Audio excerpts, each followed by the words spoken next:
ಬ್ರೇಕ್ನ ನಂತರ ಮತ್ತೆ ಕವರ್ ಸ್ಟೋರಿಗೆ ಸ್ವಾಗತ. ಟೀ ಪುಡಿಯ ಕಲಬೆರಕೆ ವ್ಯವಹಾರ ಇಂದು ನಿನ್ನೆಯದಲ್ಲ.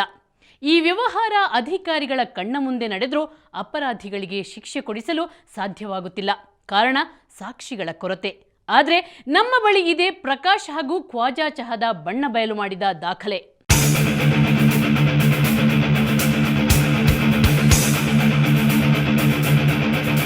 ನಮಗೆ ನಿಧಾನವಾಗಿ ವಿಷ ಉಣಿಸೋ ಟೀ ಪುಡಿಯೊಳಗಿರುವ ರಹಸ್ಯ ಬಯಲು ಮಾಡಲು ನಾವು ನಿರ್ಧರಿಸಿದೆವು.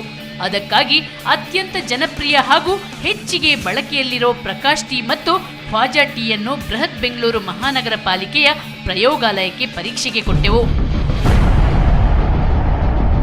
ಚಹಾದ ಬ್ರ್ಯಾಂಡ್ ಅನ್ನ ರಹಸ್ಯವಾಗಿಡಲು ಐಟಂ ನಂಬರ್ 1 ಅಂತ ಖ್ವಾಜಾ ಟೀಗೂ, ಐಟಂ ನಂಬರ್ 2 ಅಂತ ಪ್ರಕಾಶ್ ಟೀಗೂ ಕೊಟ್ಟೆವು. ಪ್ರಯೋಗಾಲಯದ ವರದಿ ನಿಜವಾಗಿಯೂ ಕುತೂಹಲಕಾರಿಯಾಗಿದೆ. ಖ್ವಾಜಾ ಚಹಾದಲ್ಲಿ ಆಹಾರ ಕಲಬೆರಕೆ ನಿಯಂತ್ರಣ ಕಾಯ್ದೆಯನ್ವಯ ನಿಷೇಧಿಸಲಾಗಿರುವ ಸನ್ಸೆಟ್ ಯೆಲ್ಲೋ, ಟಾರ್ಟಾಜೈನ್ ಹಾಗೂ ಕಾರ್ಮೋಜೈನ್ ಬಣ್ಣ ಇರುವುದು ಬೆಳಕಿಗೆ ಬಂತು. ಇನ್ನು ಪ್ರಕಾಶ್ ಟೀ ಸ್ಯಾಂಪಲ್ನಲ್ಲೂ ನಿಷೇಧಿತ ಸನ್ಸೆಟ್ ಯೆಲ್ಲೋ ಬಣ್ಣ ಇರುವುದು ಕಂಡುಬಂತು. ಈ ವರದಿ ಕೈಯಲ್ಲಿದ್ರೂ ಈ ಆರೋಪಿಗಳ ವಿರುದ್ಧ ಕ್ರಮ ಕೈಗೊಳ್ಳಲು ಅಧಿಕಾರಿಗಳು ಅಸಹಾಯಕರಾಗಿದ್ದಾರೆ. ಇದಕ್ಕೆ ಅವರು ಕೊಡೋ ಕಾರಣ ನೀವೇ ಕೇಳಿ. ಇದುವರೆಗೂ ಕರ್ನಾಟಕದಲ್ಲಿ ಯಾರು ಲೈಸೆನ್ಸೇ ಕೊಟ್ಟಂಗಿಲ್ಲ ನನ್ನ ಪ್ರಕಾರ. ಆದರೆ ನಾನು 10-12 ಕೊಟ್ಟಿದ್ದೀನಿ. ಅರ್ಥ ಆಯ್ತಾ? ಈಗ ಸ್ಟಾರ್ಟ್ ಮಾಡ್ತಾ ಇದ್ದೀನಿ ನಾವು. ಯಾಕಂದರೆ ಮುಂಚೆ ಎಲ್ಲ ಅದೇ ಆ್ಯಕ್ಟು 1954 EPF ಆ್ಯಕ್ಟು ಅಂದರು, ಆಮೇಲೆ FSSA ಆ್ಯಕ್ಟ್ ಅಂದರು. ಅದನ್ನು ರೂಲ್ಸೇ ಸರಿಯಾಗಿ ಫ್ರೇಮ್ ಮಾಡಿಲ್ಲ. ಇನ್ನು ಟೀಯಲ್ಲಿರುವ ಬಣ್ಣ ಬಯಲು ಮಾಡಲು ನಾವೇ ಒಂದು ಸರಳ ಪ್ರಯೋಗ ಮಾಡಿದ್ವಿ.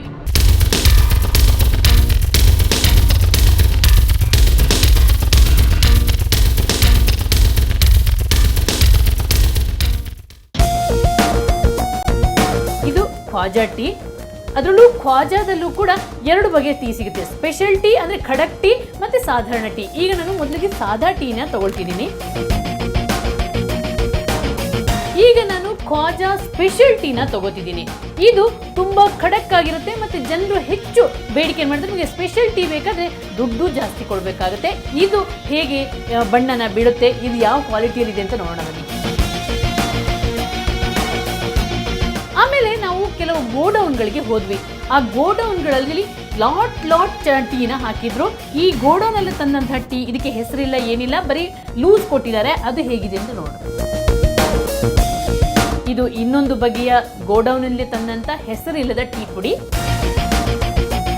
ಇದು ಪ್ಯಾಕೆಟ್ ಲೇಬಲ್ಡ್, ಅಂದ್ರೆ ಈ ಟೀ ಒಳಗೆ ಲೇಬಲ್ ಆಗಿರುತ್ತೆ. ಜೊತೆಗೆ ತಾವು ಏನೇನು ಟೀಯಲ್ಲಿ ಒಳಗೆ ಹಾಕ್ತಿವಿ ಕಂಟೆಂಟ್ ಅನ್ನು ಕೂಡ ಸವಿವರವಾಗಿ ಹೇಳ್ತಾರೆ. ಇದು ಬ್ರೂಕ್ ಬೌಂಡ್ ಟೀ. ಇದನ್ನು ಓಪನ್ ಮಾಡಿ ಈ ಒಂದು ತಟ್ಟೆಯಲ್ಲಿ ಹಾಕಿದ್ದೀನಿ. ಇದನ್ನು ನೋಡ, ಇದು ಯಾವ ರೀತಿ ಕಲರ್ ಬಿಡುತ್ತೆ ಅನ್ನೋದನ್ನ. ಇದು ನಾವು ಬೇರೆ ಏನೂ ಪ್ರಯೋಗ ಮಾಡಬೇಕಾಗಿಲ್ಲ. ತಣ್ಣೀರೊಳಗೆ ಹಾಕಿದಾಗ ಯಾವ ಟೀ ಯಾವ ಬಣ್ಣನ ಬಿಡುತ್ತೆ ಅನ್ನೋದು ಈಗ ಒಂದು 5 ನಿಮಿಷದೊಳಗೆ ಗೊತ್ತಾಗ್ಬಿಡುತ್ತೆ ನೋಡಿ.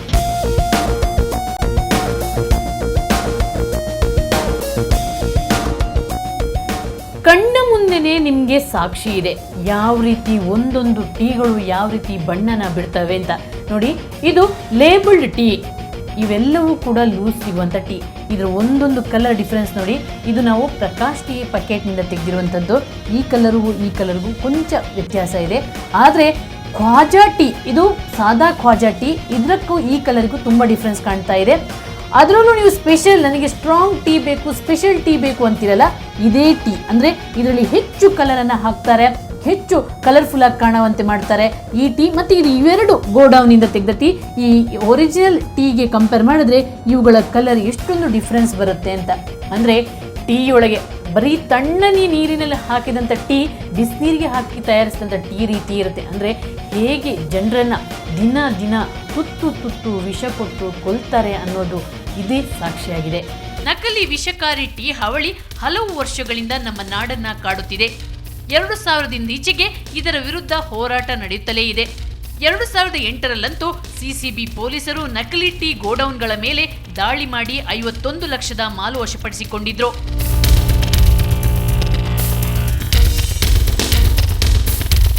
ಆದರೆ ಆ ಪ್ರಕರಣವು ಸಾಕ್ಷ್ಯಗಳಿಲ್ಲದೆ ಹಾಗೂ ಕಾನೂನಿನ ತೊಡಕಿನಿಂದಾಗಿ ಟುಸ್ಸಾಯಿತು. ಅಲ್ಲದೆ ನಮ್ಮಲ್ಲಿ ಆಹಾರದ ಗುಣಮಟ್ಟದ ಕಣ್ಗಾವಲು ಮಾಡಲು ಸುಸಜ್ಜಿತ ಆಹಾರ ಇಲಾಖೆ ಇಲ್ಲ.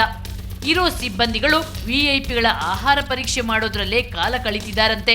ಸಿಕ್ಕಾಪಟ್ಟೆ VIP ಬರ್ತಾರೆ, VIP ಎಲ್ಲ ಕಳಿಸ್ಬೇಕು. ನೋಡಿ ನಾಳೆ ವೈಸ್ ಪ್ರೆಸಿಡೆಂಟ್ ಬರ್ತಾ ಇದ್ದಾರೆ, ಎಲ್ಲ ಕಡೆಗೂ ಅವ್ರು ಕಳಿಸ್ಬೇಕು. ಕೆಲಸ ಏನು ಮಾಡ್ತಾರೆ ಹೇಳಿ? ಬರೀ VIP ಸ್ಯಾಂಪಲ್ಸ್ ತಗೊಳ್ಳೋದೇ ನಮ್ಗೆ ಜಾಸ್ತಿ ಆಗೋಗ್ಬಿಟ್ಟಿದೆ.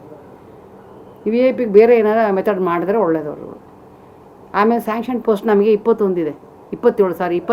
ಇರೋದು ನಮ್ಮಲ್ಲಿ 5 ಜನದಲ್ಲಿ ಒಬ್ಬನು ರಜಾ ಹಾಕಿದ್ದಾನೆ, ಲಾಂಗ್ ಸ್ಟ್ಯಾಂಡಿಂಗು, ಅವ್ನಿಗೆ ನೀ ರಿಪ್ಲೇಸ್ಮೆಂಟ್ ಆಯಿತು ಅಂತ. 4 ಜನದಲ್ಲಿ ನಾವು ಕೆಲಸ ಮಾಡಿಸ್ತಾ ಇರಬೇಕು. ಸೆಕೆಂಡ್ ಆಯಿತಾ? ನಮ್ಮದು ಕನ್ಸ್ಟಿಟ್ಯೂನ್ಸ್ ಹೇಳ್ತೀನಿ ಕೇಳಿ. ಅದು ಅಪಾಯಿಂಟ್ ಅವರೇ ಮಾಡಬೇಕು, ಫುಡ್ ಕಮಿಷನರೇ ಮಾಡಬೇಕು. ಮಾಡ್ತೀವಿ ಅಂತ ಹೇಳ್ತಾ ಇದ್ದಾರೆ. ಅದಕ್ಕೆ ಸಪ್ರೇಟ್ ಸೆಲ್ ಇಡಬೇಕು ಅಂತ ಪ್ಲ್ಯಾನ್ ಮಾಡ್ತಾ ಇದ್ದಾರೆ. ನಿಮಗೆ ಹೇಳಿದ್ರಲ್ಲ, ಮೀಡಿಯಾದೆಲ್ಲ ಹೇಳಿದ್ರಲ್ಲ. ಇನ್ನು ಕೆಲವು ಅಧಿಕಾರಿಗಳಿಗೆ ತಿಂಗಳು ಭರ್ಜರಿ ಲಂಚ ತಿನ್ನಿಸಲಾಗುತ್ತಂತೆ. ಹಾಗಾಗಿ ಯಾವ ಅಧಿಕಾರಿಯೂ ಈ ಮಾಫಿಯಾದ ತಂಟೆಗೆ ಬರೋಲ್ಲಂತೆ. ಏನ್ ಮಾಡ್ಬೇಕು ಸ್ವಾಮಿ, ಬದುಕೋಸ್ಕರ ಏನೇನೋ ಮಾಡಬೇಕು. ನಮಗೆ ಕಾರ್ಪೊರೇಷನ್ ಫುಡ್ಡರು ಹಾಳು ನನ್ನ ಮಕ್ಕಳಿಗೆ ನಮಗೆ ಭಾರಿ ಸಮಸ್ಯೆ ಇರ್ತಾ ಇದೆ. ಅದಕ್ಕೆ ಅವ್ರಿಗೆ ಏನನ್ನ ಬಾಯಿಗೆ ಏಲ್ ಹಾಕ್ಬೇಕು. ಏಲ್ ಹಾಕಿ ಕೆಲಸ ಆಯ್ತಿಲ್ಲ. ಎಲ್ಲ ಮಾಡಿ ಕೂಡ ನನ್ನ ಮೇಲೇನು ಪ್ರಕಾಶ್ ಮೇಲೆ ಇಬ್ಬರ ಮೇಲೇನು ಕೇಸ್ ಹಾಕಿದ್ರು. ಸರ್ಕೂ ಸೀಸ್ ಮಾಡಿದ್ರು. ಅಡಲ್ಟ್ರೇಷನ್ ಅಂತ ಪೇಪರ್ ಎಲ್ಲ ಬಂದಿತ್ತಲ್ಲ ಸ್ವಾಮಿ, ಟಿವಿಗಳಿಗೆಲ್ಲ ತೋರಿಸಿದ್ರಲ್ಲ, ರಾಜಾ ಟಿ, ಪ್ರಕಾಶ್ ಟಿ ಅಂತ. ಇನ್ನು ಈ ಮಾಫಿಯಾದ ಕಬಂಧ ಬಾಹು ಎಲ್ಲೆಡೆ ವಿಸ್ತರಿಸಿದೆ. ಕಾನೂನಿನ ತೊಡಕನ್ನು ಅಸ್ತ್ರವಾಗಿರಿಸಿಕೊಂಡು ಶಿಕ್ಷೆಯಿಂದ ತಪ್ಪಿಸಿಕೊಳ್ಳುತ್ತಿದೆ.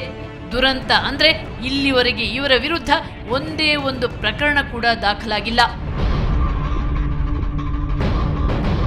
ಶೇಮ್ ಆರೋಗ್ಯ ಮತ್ತು ಆಹಾರ ಇಲಾಖೆಗೆ ಪ್ರತಿ ವರ್ಷ ಸಾವಿರಾರು ಮಂದಿ ಈ ವಿಷಕಾರಿ ಆಹಾರದಿಂದ ಆರೋಗ್ಯ ಪ್ರಾಣವನ್ನೇ ಕಳೆದುಕೊಳ್ತಿದ್ದಾರೆ.